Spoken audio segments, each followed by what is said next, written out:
እግዚአብሔር ጸጋና ሰላም ከእናንተ ጋር ይሁን። እህታችሁ ወንጌላዊ ጸገነት ነኝ። እግዚአብሔር ይረዳናል። ዛሬም እንግዲህ መልእክት አለኝ ደስ የሚል መልእክት። በቃ መልእክቴ በሙሉ ደግሞ ከእግዚአብሔር ቃል ጋር የተያያዘ ስለሆነ በጣም ነው በኮንፊደንስ ነው መልእክቴ ማስተላልፈው። እግዚአብሔር ክብሩን ይውሰድ።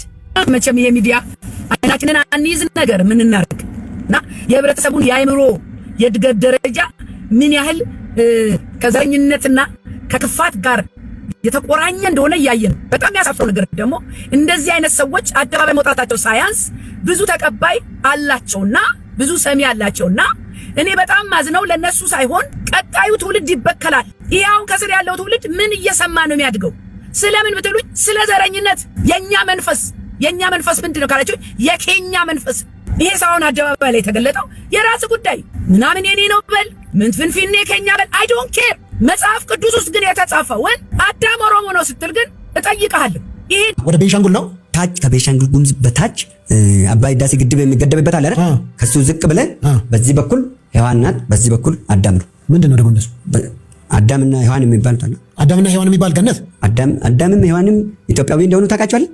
በምን ምክንያት ከዚህ በፊት እርሶ ሲናገሩ አዳም ኦሮሞ ነው ብለው ሲናገሩ ቪዲዮ አለ። አዳም ኦሮሞ ነው፣ ሔዋን አማራ ናት። በምን አይደሉም? እስራኤላዊ አይደሉም።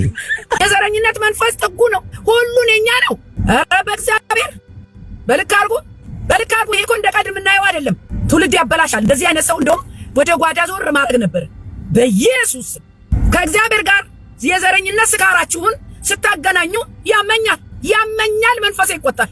ስሙኝ ደግሞ እግዚአብሔር አይቀለድበትም፣ አይዘበትበትም። ኦሮሞነት ጣዖት ከሆነብህ አንተ በምትፈልገው መንገድ መግለጽ ትችላለህ። ከመጽሐፍ ቅዱስ ጋር ከእግዚአብሔር ነገር ጋር አታነካካ። ከማንም አትበልጥም፣ ከማንም አትለይም። ጊዜ ያነሳል፣ ጊዜ ይጥላል። የማይለወጥ ተስፋ የምናደርገው የዘላለም ሕይወት የሚሰጠን ሰማይና ምድርን የዘረጋ ኢየሱስ ክርስቶስ ይባላል። በእግዚአብሔር ፊት ደግሞ እንኳን ኦሮሞና አማራውና ነጭ የለም፣ ባሪያ የለም፣ ጨው የለም፣ አይሁድ የለም፣ ክርስቲያን የለም፣ ሁሉ በእግዚአብሔር ዓይን አንድ ነው። ደግሞ በድንበር ከፋፈለ። አዳም ኦሮሞ ነው፣ ሔዋን አማራ ናት። እና እንደዛ እንኳን ቢሆን ዛሬ ኦሮሞና አማራ መዋደድ ነበረበት። ለምን ብትለኝ ሚስት አማራ ባል ኦሮሞ ሲሆን የተለመደ ነው በሀገራችን። ነገር ግን መጽሐፍ ቅዱስ ስለማታነብ ከአዳም አጥንት ወስዶ ሔዋንን ፈጠራት ረዳት ሆነው ዘንድ ነው የሚለው ዘፍጥረት ላይ። እየወጣችሁ የምትቀባጥሩ ሰዎች ከእግዚአብሔር ቃል ጋር ተፋቱ። ጠላቶቻችን አጠገባችን ያሉት ከሩቅ አይመጣም። ኦሮሞ ነው ኦሮሞ ኮሽ ነው።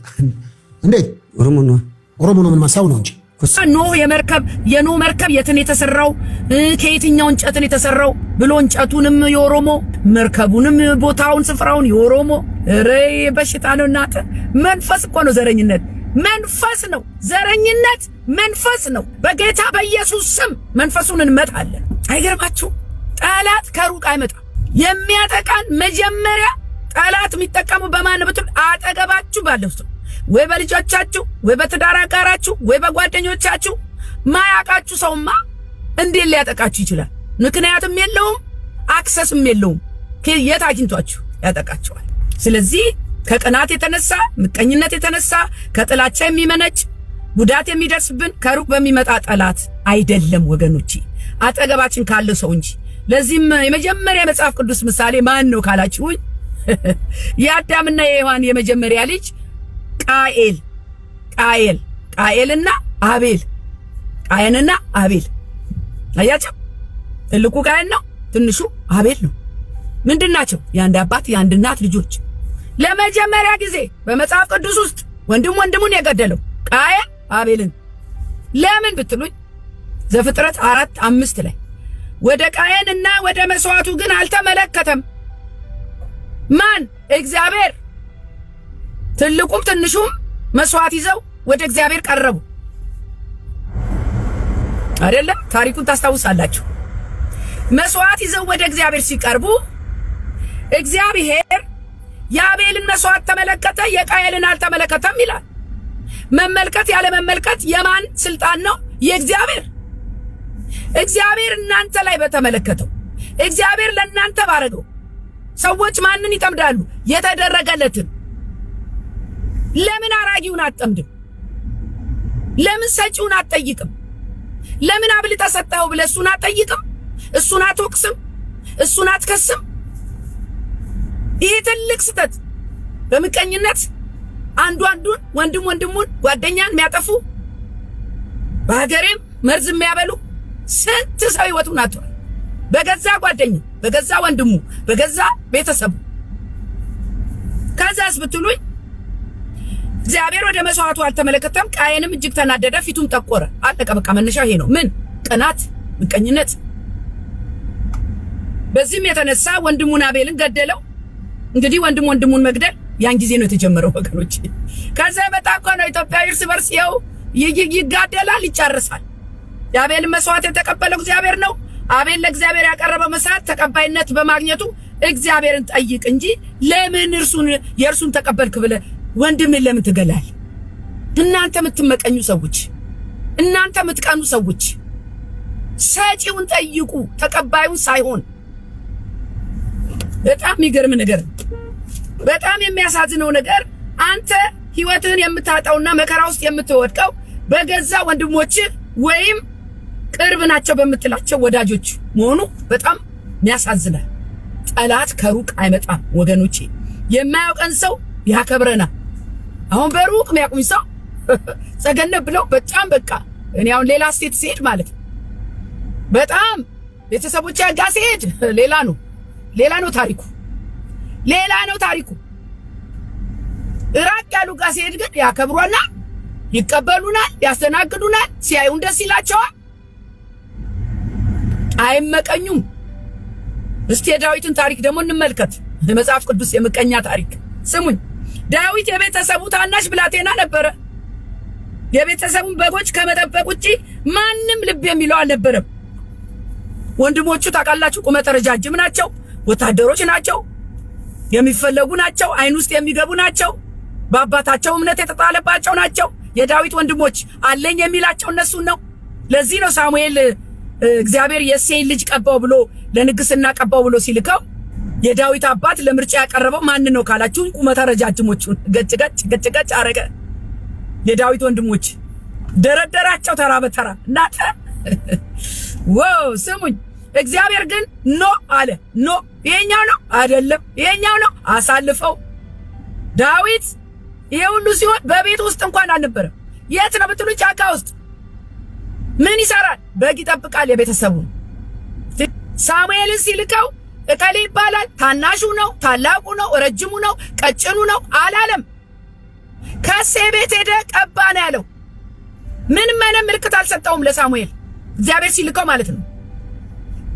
ሳሙኤል መጀመሪያ ኤልያብን ተመልክቶ በእውነት እግዚአብሔር የሚቀባው በፊቱ ነው አለ። አንደኛ ሳሙኤል 16:7 ላይ እግዚአብሔር ግን ሳሙኤልን ፊቱን የቁመቱን ዘለግታ አትይ፣ ሰው እንዲያይ እግዚአብሔር አያይምና ናኩት።